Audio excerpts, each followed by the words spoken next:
And in those days, you know, you call, and I said I didn't worry about the bill because I pick up the phone and call them, because I had friends all over the country because I was in these different positions, and I still have some friends in those places too, which is a nice thing. You need a good support system outside.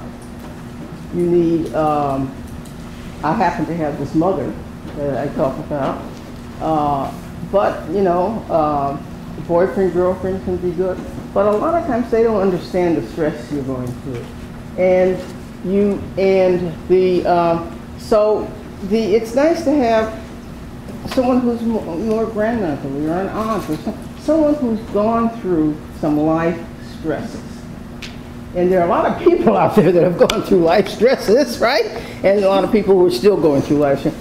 And those are the kind of people who can give you a hug, even if it's over the phone, but surely in person can give you a hug. You know, I still need that. You know, I have friends, their husbands died within months of one another. Before I came here, I was with some friends in Pittsburgh, and they were giving me hugs and I was giving them hugs because they've been stressed.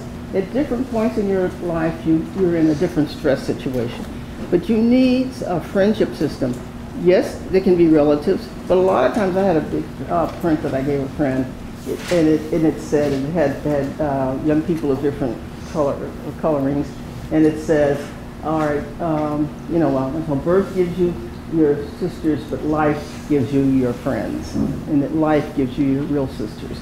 And women are better at that than men, and really getting a good support system around them. I know there's so much stuff you hear about, people are bullying one another, but you know, you get positive people. And I'm sure from here, many of you have made lifelong friends, and who will be able to be your support system as you go forward. And you're going to have challenges not just here, but throughout. After accomplishing so many achievements in your life, what goals are you striving for now? Oh! Retirement is wonderful if you have money. Right. It is not wonderful if you don't. You know, and some people, you know, postpone the working thing because of that. I had a lot of stresses in my professional career, and I got a good retirement. All right. And actually, in Ohio, they don't have it. When I was here, I had to be part of the state retirement, but I'm vested and I get money from here. But I was part of TICREF, which is a national teachers and university administrators who can carry it with you. And, you know, just different other things. And I live in a very nice place. I live on Michigan Avenue in Chicago, which is considered a very good address.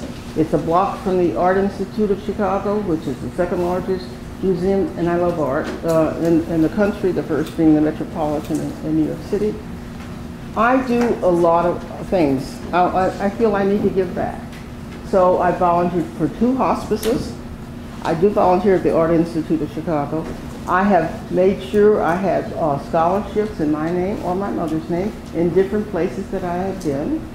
Here I do have a scholarship in my name, and it's supposed to go to a person of color, all right, to someone in the college every year, and I need to put more money on it, so it's better. But I know that's why people love to have me back on their campuses. They really want some money. So you know, I didn't get this old to be stupid, right?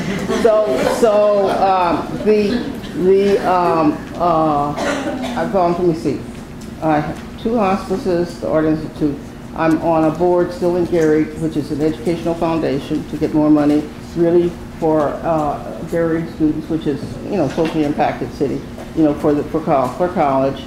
I'm on the board of the AIDS Foundation of Chicago, and I do things and I read proposals for them and try to get money for them. I'm on a local community organization called Men and Women for Prison Ministry.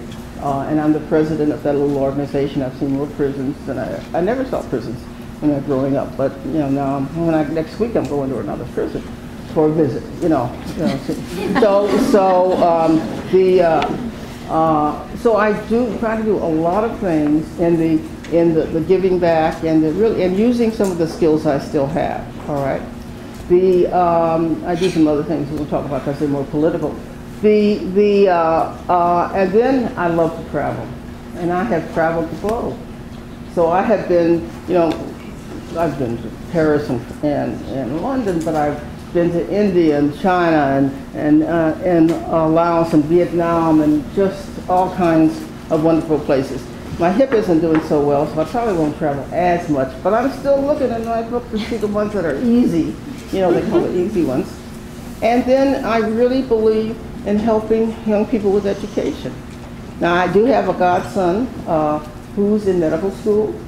My sister, you think, who at age 40 told her partner she wanted to get pregnant, and she did. I couldn't believe it. And anyway, and now he's in medical school, that little thought in the eye.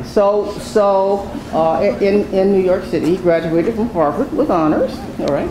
And then I have an Ethiopian daughter. I help support her through college, and so she's my daughter, and really do a lot of support with her family. So I do a lot of things, and I try to have something where I get out of the house every day. So because it's easy not to. I live on the 17th floor of and have a wonderful condo and love it. Anyway. So we're running out of our time here. We'd like to wrap up with maybe asking you to offer some advice to our nursing students. People used to ask me what I thought my best sort of virtue was. It was perseverance, to persevere. All right. You just hang in. And if something happens, take a step back, take a deep breath. I do meditation and go forward again. Hang in. Even working on my doctorate, I saw a man who was working at my college campus at that point, who I thought was really pretty dumb and gross. And he had a doctorate, and I said, if that man can get a doctorate, I can get a doctorate, all right? And worked on it and got my doctorate. Now, had to do a lot of stepping back and moving forward, but I did it because I'm bright and you're bright. If anybody can get into a baccalaureate nursing program, you could have gotten into medical school. You have the same smarts to get into medical school or physical therapy, etc. Every one of you is bright. I do not even have to question that. Because if you can get through all those sciences and all that, just all the things that you have to do and the hassles you have to get through, you could get into medical school. Except it's hard to get into. But it's hard to get into almost any really good program. So you persevere, you stand back, and also don't take yourself too seriously. Really, and it is true that every problem some problems are small, and they're all small problems. And one of the things if you have this problem today, it's going to go away. One of the basic things that I follow Buddhist thought is impermanence. There's no such thing as something staying static all the time. It's going to go away. Whatever the problem is, it might get worse, but then it'll get better. You hang in, you persevere, and you keep a smile on your face. People used to say, how can you dance that Greek dance? I don't know. I said, what you do is you keep your head up, you take it, and you move your feet. And you move back, you move it back, you move it that way, keep up with it. You just hang in and you will make it. And each one of you is a superstar. To get in this program, you had to be a superstar. And your problem is that you're with so many superstars, you don't know that you are. Because everyone is shining in their own way. Just hang in, persevere, and move forward.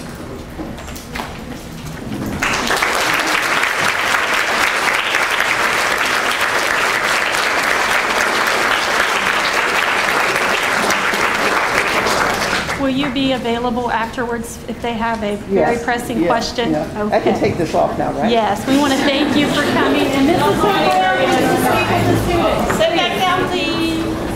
You can stop.